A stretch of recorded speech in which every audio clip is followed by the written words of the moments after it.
Now I'm going to share with you about our organization's code of ethics. And so I recognize that this next section is not going to be easy to read off of the screen. However, all the information that I've been sharing with you and that we'll continue to share with you across orientation and really ongoing annual training as well will always be located on our training site.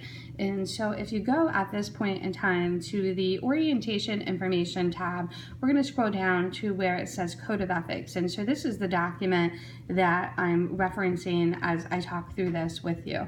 And so our Code of Ethics is located on our intranet under the orientation training tab, as well as embedded within our personnel handbook. And so there's two locations where you can see this same information.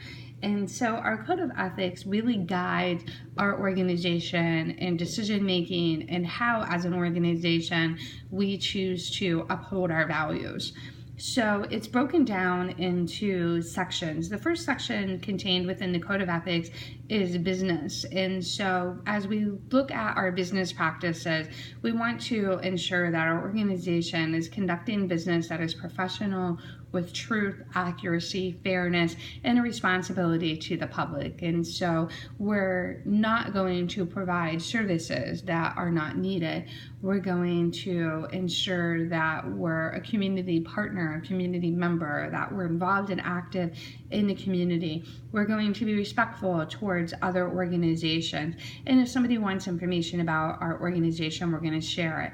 Anytime we engage in a contractual relationship, that parameters are going to be clearly defined, and we're going to enter into that contractual relationship with fairness and openness. We are going to not place ourselves in positions where there's a conflict of interest with the individuals we serve, family members, other community members. And so anytime there's a potential conflict of interest involved, we're going to acknowledge it. We're going to share that potential conflict of interest, and then we're going to work through those dynamics to ensure that we're operating our business practices, our business decisions with the utmost integrity. The other piece contained here within the business is that we're not accepting money, commission, gratuities, gifts, or other considerations from individuals, served, family members, or other agencies. And so we really just are not going to accept kickbacks from other organizations that might influence the way that we make decisions.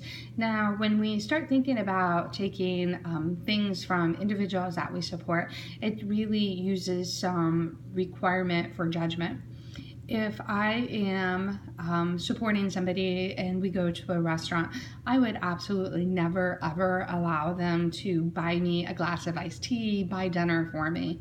Now, if an individual invites me to their home during HPC services, maybe they're holding a little dinner where a couple people are going to attend, I would eat the food that is being prepared. But at the same sense, I would also bring something to share. And so maybe I would say, well, I'll bring grilled chicken to the dinner today. And so then I would eat with the individuals and or their families, but I would also contribute something to that meal. Another great example is when Angela, our program coordinator, was going to have a baby. One of the individuals that we support gave her a gorgeous baby blanket.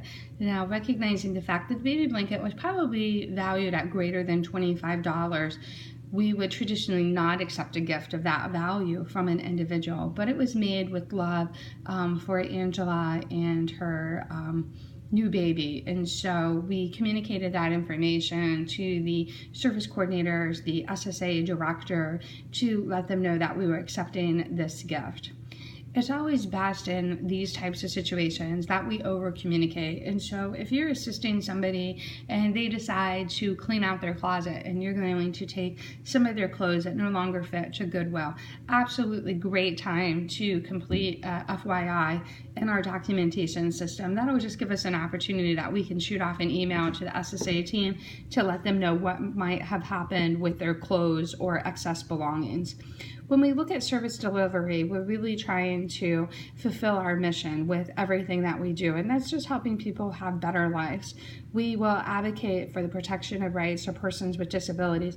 We're going to encourage everyone to use the strengths and abilities that they have, and we're not going to discriminate because of race, color, religion, age, gender, sexual orientation, or economic status, language, their handicap, or any ancestry elements.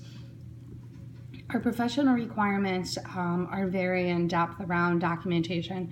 We are providing Medicaid services, and so there's Medicaid requirements that we must uphold. So there are mandatory record-keeping processes, and as Della teaches you about documentation, she's going to emphasize the importance of making sure that your documentation is very comprehensive to ensure that when we're looking back 5, 6, 7 years later, that we'll recognize why the additional mileage was documented, that perhaps the bridge was out.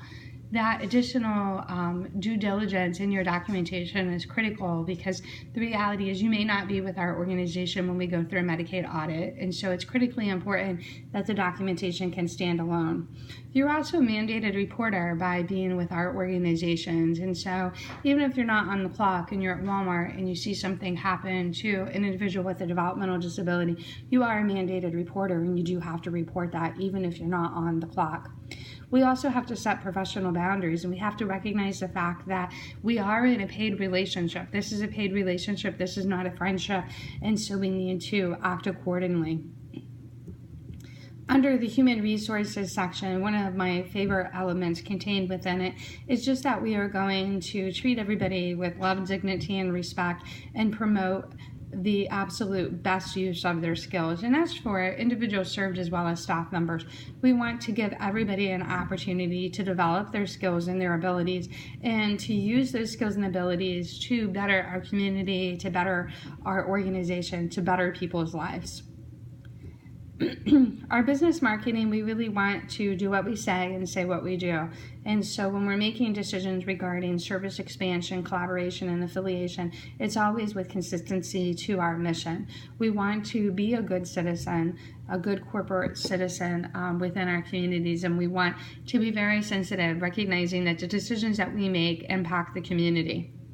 If you have any questions as you go over our code of ethics, or if something comes up in day-to-day practices that you're really not sure about, 100% always come and ask me. I want to support you. I want to support our organization. The reality is sometimes, though, people make mistakes. Sometimes organizations go astray. So I absolutely pray that that is not going to happen to me as the director of our organization. However, you have an obligation as a person on our team to report any allegations of potential code of ethic violations. And there's several different ways that you can do this. You could contact me, you could contact Della, our corporate compliance officer. You could also reach out to our board of directors. We will not retaliate against you. So, for example, perhaps you think that there's something that we're asking you to do with your Medicaid documentation that's not correct, and you ask us a question about that. We're not going to retaliate against you. We're not going to move you to a different position. We really want every single person within our organization to promote the good use of our resources. And if at any time there's any concern whatsoever around fraud, waste, abuse, or any other wrongdoing, we want you to report that. Perhaps you're a little concerned that maybe you don't want to report that to Della or myself or the board of directors. There's some outside reporting options as well. Ray & Associates is a CPA firm that works for all three of our organizations. So you could certainly give them a call and you can say, hello, my name is Sally, and I want to report an ethical violation concern about our organization. And so you call Ray & Associates and you provide that information to them. They'll know what to do with it. We're also a 501(c) nonprofit organization, which means that we're governed by the Ohio Attorney General's office. And so you can call their toll-free number and report any concerns that you have. Another option would be to report concerns to the Ohio Department of Developmental Disabilities. And there's a 1-800 number listed there as well. So with the Code of Ethics review, what I'm going to ask you to do is to go back and read the Code of Ethics on your own. And then you're going to click click on the tab that says Orientation Competency. You're going to scroll down to where it says Code of Ethics, and you're going to complete this very simple quiz, just filling out your name, your last name, what organization you're hired to work for, and then go down through and answer the questions. There is one question that's a little more difficult to answer based on the information. And so the question is, when is it okay to guarantee results? And the only time that we guarantee results is when we provided a quote to a subcontracting customer. That's the only time that we guarantee results. If we have somebody that is selecting us as their employment vendor, we do not guarantee our results that we will help you find a job in 4 months or less. So what I would do is I would ask you to complete this Code of Ethics competency quiz, and then check the box here which says send me a copy of it, and then submit it. Now, if the red marks show up, it shows that you've missed a couple of the questions that you need to go back and complete thoroughly.